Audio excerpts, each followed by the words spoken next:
పిల్లలు పేరెంట్స్ మెచ్చిన university Sankalchand Patel university Gujarat.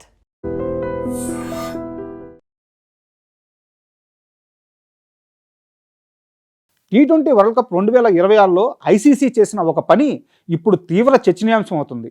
World కప్లో నేటితో లీగ్ మ్యాచ్లు ముగిశాయి. ఫిబ్రవరి 20న ఆస్ట్రేలియా ఉమెన్ జట్ల మధ్య జరిగే మ్యాచ్తో ఈ గ్రూప్ మ్యాచ్లకు ఎండ్ కార్డు పడింది. ఈ మ్యాచ్తో సంబంధం లేకుండా ఇప్పటికే సూపర్ 8కు అర్హత సాధించిన జట్లేవో తెలిసిపోయింది. 20 జట్లు పాల్గొన్న ఈ టోర్నీలో 12 జట్లు ఇప్పటికే ఇంటిదారి పట్టాయి. మిగిలిన 8 జట్లు సూపర్ 8లో సత్తా చాటి సెమీస్ కోసం ఆరాటపడుతున్నాయి. ఫిబ్రవరి 21 నుంచి సూపర్ 8 సమరం ప్రారంభమైంది. తొలి మ్యాచ్లో పాకిస్తాన్తో న్యూజిలాండ్ తలబడుతుంది. టీమిండియా సూపర్ 8లో తమ తొలి మ్యాచ్ను ఫిబ్రవరి 22న సౌత్ ఆఫ్రికాతో ఆడనుంది. మీరు సూపర్ 8లో ఉన్న 2 గ్రూపుల్లో ఒకసారి గమనిస్తే గ్రూప్ ఏలో India, South Africa, Zimbabwe, West Indies ఉన్నాయి. ఇక group below Pakistan, Sri Lanka, England, New Zealand ఉన్నాయి. ఇక్కడ గ్రూప్ ఏలో ఉన్న 4 జట్లు India, South Africa, Zimbabwe, West Indies league దిశలో అగ్రస్థానంలో నిలిచిన జట్లు కావడం గమనార్హం. అంతేకాదు ఈ 4 జట్లు కూడా తమ తమ గ్రూపుల్లో ఓటమనేది లేకుండా ముగించాయి.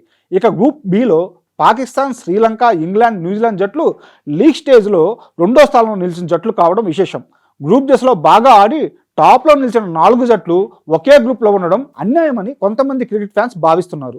గ్రూప్లో బాగా ఆడి అగ్రస్థానంలో నిలిచిన ఈ 4 జట్లకు కఠిన డ్రా వచ్చిందని ఐసీసీ ముందే సూపర్ 8 డిసైడ్ చేయడం కరెక్ట్ కాదని సోషల్ మీడియాలో నెటిజన్స్ తమ అసంతృప్తిని వ్యక్తం చేస్తున్నారు. ఇదిలా ఉంటే వరల్డ్ కప్ ప్రారంభానికి ముందే ఈ గ్రూప్ డివైడింగ్ ప్రీ సీడింగ్ ద్వారా జరిగింది. ఈ మెగా టోర్నీకి ముందు ఐసీసీ ర్యాంకింగ్స్ గమనిస్తే టాప్ 8లో India, England, Australia, New Zealand, South Africa, Pakistan, West Indies, Sri Lanka ఉన్నాయి. సూపర్ 8లో 2 గ్రూపులు క్రియేట్ చేసి ఈ 8 జట్లకు టోర్నీ స్టార్ట్ కాకుండానే సీడింగ్స్ ఇచ్చేశారు.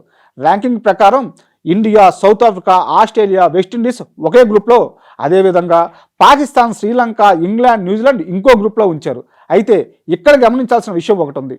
గ్రూప్లో అగ్రస్థానంలో నిలిచిన, 2వ స్థానంలో నిలిచిన సీడింగ్స్లో మార్పు ఉండదు.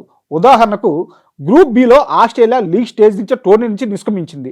దీంతో ఆ స్థానంలో సూపర్ 8కు క్వాలిఫై అయిన జింబాబ్వేకు ఆసీస్ సీడింగ్ వచ్చింది. అలాగని ఐసీసీ ఉద్దేశపూర్వకంగానే ఇలా చేసినట్టు చెప్పడం సరికాదు. 4 జట్ల బ్యాడ్ లక్ అని చెప్పుకోవాలి. ఐసీసీ ముందుగానే షెడ్యూల్ ఫిక్స్ చేయడానికి 2 కారణాలు ఉన్నాయి. ఒకటి, ఆతిథ్య ఇండియా, శ్రీలంక జట్లు ఫైనల్ వరకు సొంత గడ్డపై మ్యాచ్లు ఆడే అవకాశం కల్పించడం.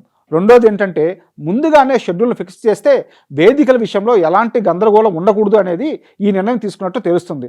మరి ఐసీసీ తీసుకున్న ఈ నిర్ణయం పట్ల మీ అభిప్రాయాలు కామెంట్స్ రూపంలో తెలియజేయండి.